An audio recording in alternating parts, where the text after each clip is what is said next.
하쌤입니다. 건보가 오늘 필기시험 합격자를 발표했죠. 합격자들에게는 축하를 전합니다. 그런데 이제 더 큰 숙제가 앞에 놓여 있죠. 바로 면접입니다. 면접에 통과해야 진정한 승자가 되는 거죠.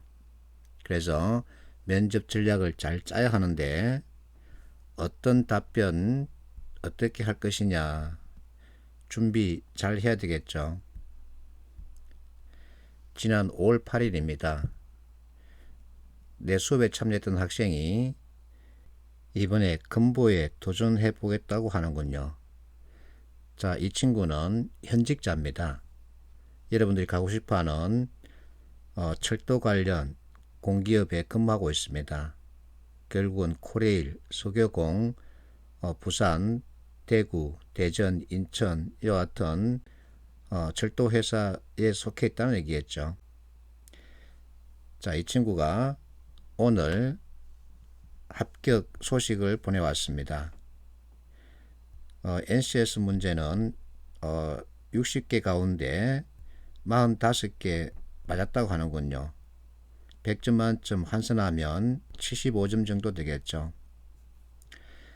한 달 정도 공부하고서 이 정도 나왔으면 나쁘지 않은 점수죠. 자, 직무시험은 20개 가운데 11개 맞았답니다. 이 친구 면접까지 가겠답니다.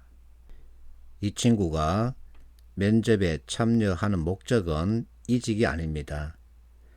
지금 현재 몸담고 있는 회사, 자신의 직무 그리고 미래 연결했을 때 NCS에 대한 이해가 더 필요하기 때문에 체화시키기 위해서 면접까지 가겠다는 겁니다.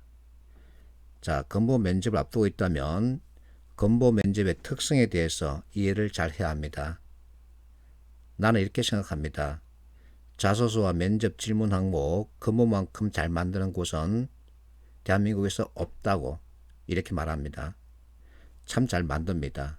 자, 2017년 건보 면접 질문입니다.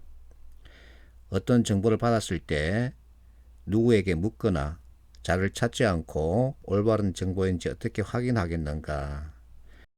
이 질문에 여러분들이 스스로 답할 내용을 만들어야 합니다.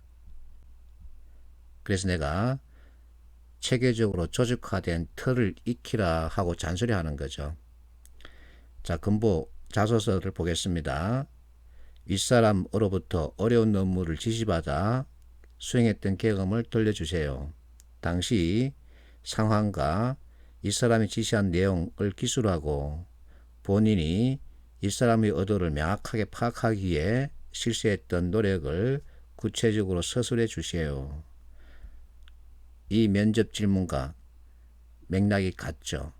그래서 자소서 작성 항목과 면접 질문을 서로 매칭시켰을 때 건보가 바라는 것은 무엇이냐면 커뮤니케이션 능력입니다.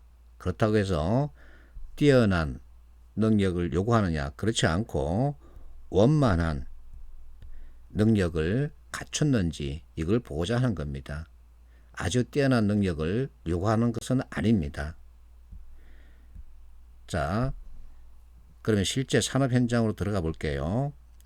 이호철이라는 분이 자신이 쓴 책을 통해서 과거 겪었던 사례를 들려주고 있습니다. 이분은 LG 경영기획실에서 15년 일했던 분이죠. 자, 사원일 때 일어난 일이다. 열심히 일하고 있는데 과장이 한마디 하면서 지시를 했답니다. 우리 회사 불량 코스트 얼마인지 알아봐. 그래서 이분은 이 자료를 수집하기 위해서 공장별 자료를 수집할 목적으로 양식을 만들어서 공장 관리부에 보냈답니다. 그랬더니 각 사업부서에서 난리가 났다는 겁니다. 경영기획실에서 자료를 요청하니 뭔가 중대한 일이 생긴 것 같다라고 판단했다는 거죠. 그래서 업무에 관련된 많은 사람들이 쓸데없는 자료 만드는데 매달렸다 하면서 반성하고 있습니다. 자, 1, 2, 3, 4 선택지 진술에서 1번은 목적에 대한 이해죠. 2번은 언제까지 타임 리미티드. 회사 일은 항상 시간이 정해져 있습니다. 3번 정밀도. 결국은 measurable 이 뜻이죠. 그래서 1번, 2번, 3번을 과장에게 물어서 4번 나의 행동 방향을 정해야 합니다.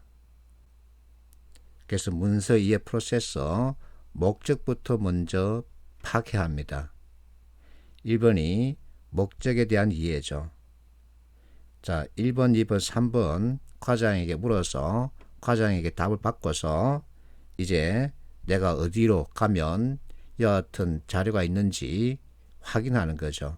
그렇게 해서 업무를 수행해야 합니다. 근데 엉뚱한 일을 버리고 말았던 거죠. 그래서 상대방 관점이 합니다. 자, 이 예시 사례는 내가 임의로 만든 것이 아니라 NCS 워크북에 들어가 있습니다. 관점을 바꿔라. 즉, 보고자인 나 입장에서는 상대방이 원하는 내용을 들려줘야 합니다. 내가 원하는 내용을 내가 바꾸자 한다면 그것은 위치관계가 바뀐 거죠. 그래서 내가 하고 싶어 하는 나의 메시지가 아니라 상대방이 듣고자 하는 메시지, 이것을 던지라는 얘기입니다. 그래서 이런 질문 예상하고 주어진 과제에 충실히 해냈나, 상대방은 무엇을 기대하고 있나, 이것을 제대로 확인해야 한다라고 NCS 워크북이 들려주고 있습니다. 그래서 상대방 관점에서 봐야 하는 겁니다. 그래서 내가 여러분에게 제시하는 답변은 상대방 관점에서 무엇을 해야 하는지, 왜 해야 하는지, 어떻게 할 것인지를 머릿속에 그려보는 겁니다. 자, 앞에서 건보 질문 다시 한 번 더 머릿속에서 상기를 하고 그 질문에 따른 답은 무엇을 해야 하는지, 왜 해야 하는지, 어떻게 하는 건지 정보 파악하겠다라고 답하면 되는 겁니다. 이 이상 요구하지도 않습니다. 자, 지금 보고 있는 이 두 개의 이미지는 어느 대기업이 신입사원 교육 때 활용하고 있는 자료입니다.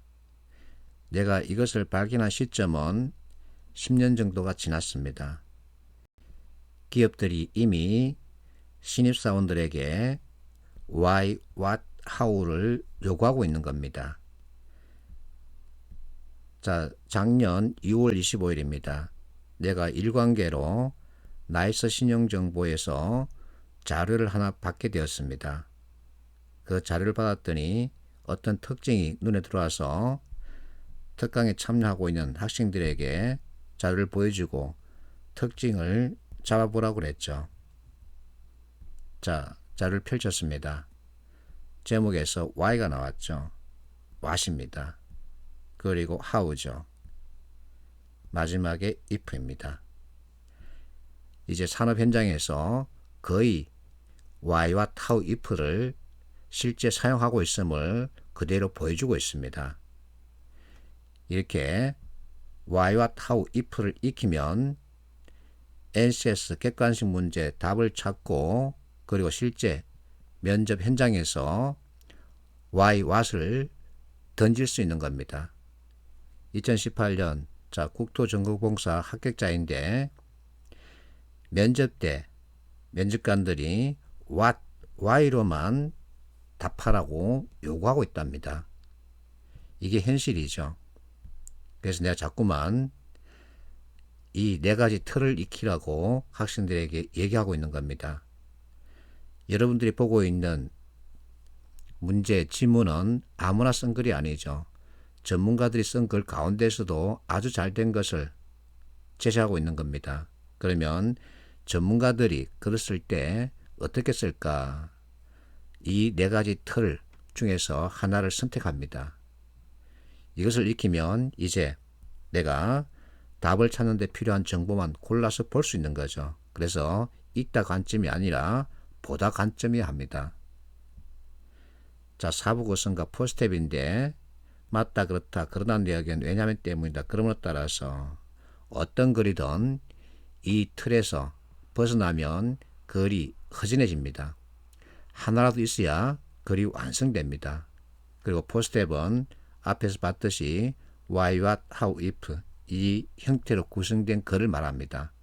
실용문은 거의 이 틀을 사용합니다. 그래서 사부구성과 포스트앱 이 두 가지 틀을 익히면 글을 보는 눈이 만들어지는 거죠.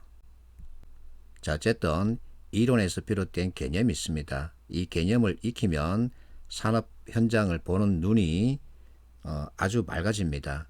그래서 NCS 문제 풀이에 필요한 개념을 이 책에 다 정리를 해놨는데 이 책은 300페이지 정도에 달합니다. 그리고 이 책은 750페이지 정도에 달하죠. 이 두 개를 합치면 1000페이지가 넘습니다. 너무 두껍죠. 그래서 분리를 시켰습니다.